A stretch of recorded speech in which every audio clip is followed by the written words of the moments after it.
The Washington Post, where democracy dies in sanctimonious virtue posturing, has issued new guidelines to its reporters in a pamphlet entitled Why It's President Trump's Fault. WAPO editor Wendy Nudnik said he distributed the pamphlet because several Post reporters were laboring under the misapprehension that some negative things that happened in the country could not be blamed on President Trump.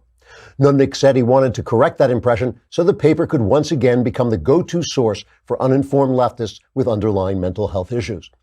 Here's a brief excerpt from the pamphlet. Quote, "When a lunatic who supports the president mails bombs to the president's opponents, that is the president's fault because the lunatic supports the president.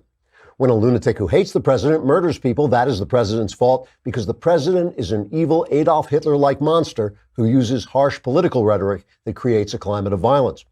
When a lunatic shoots journalists because of a long-standing personal grudge going back to 2011, that is President Trump's fault because President Trump is mean to journalists who are wonderful and very important people charged by the Constitution with informing the public when President Trump is literally acting like Hitler with his harsh rhetoric criticizing journalists.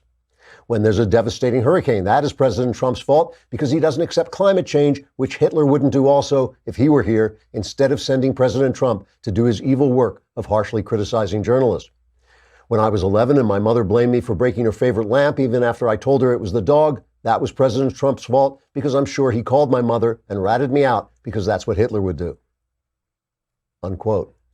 In a statement to his staff, Mr. Nudnik said he felt it was urgent to issue the new guidelines because the Washington Post had recently descended into laughable partisan hackery that made a mockery of real journalism, which he said was President Trump's fault.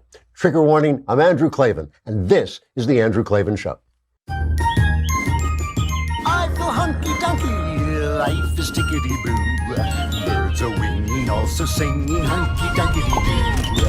Ship-shape, tipsy-topsy, the world is zippity-zing. It's a wonderful day, hurrah, hooray! It makes me want to sing. Oh, hurrah, hooray!